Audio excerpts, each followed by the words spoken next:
Hola! Nagbabalik na naman tayo para sa isa na namang Animal SMP episode. At ang gagawin natin ngayon ay hinding efficient na potato farm. Pero bago natin simulan tong episode na to, gusto ko lang kayong batiin ng maligayang bagong taon. Tara na at simulan na tong episode na to. Putulin ko lang tong mga puno dito kasi sayang naman kung nandyan lang sila. Magagamit natin tong mga lags pag mag-trade tayo sa ating villagers. Kaya importante talagang kunin tong mga puno. Ang dami nating nakuha sa mga yon, hindi pa natin nalalagyan lahat yan. May mga space pa na hindi natin nalalagyan ng sapling. Itatanim ko lang lahat para tumubo na sila habang nagbo-build tayo. Papatagin ko lang dito kasi dito natin ilalagay yung ating hindi efficient na potato farm. Dito ko na lang siya ay lalagay sa tabi ng trading hall kasi wala ng space malapit doon sa bahay natin. Ayan, napatag ko na, hihintayin ko lang mawala yung mga lumulutang na mga puno kasi sinunog ko na lang sila. Gumagamit nga pala tayo ng resource pack upang mapadali yung pag-build natin. Hindi cheat kasi ito ay ghost block lang, hindi siya actual na block, para lang siyang blueprint. Lalagay ko yung link ng tutorial sa description kung gusto ko din gumamit neto. Mag-gather lang ako ng mga gagamitin natin sa build nato. May 1 diamond pala ako dito, bibili na lang ako ng lags kasi may nagtitinda naman sa shopping district. Scam ata to pero wala, nandito na tayo, bibili na lang tayo kesa umuwi na lang.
Hahanap tayo ng iron kasi kailangan natin ng rails para malipat yung villager sa farm natin.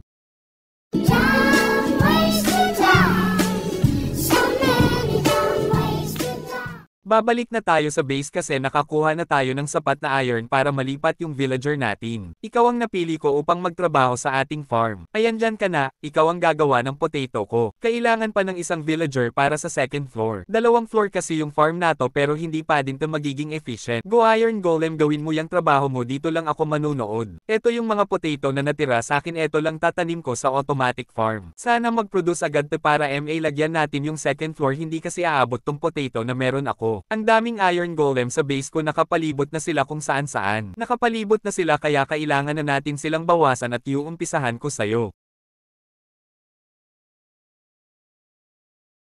Oh no, ang talino naman nung iron golem na yun umikot. Kailangan pupala natin ng 2 villager para mag-produce na yung automatic farm natin na hindi efficient.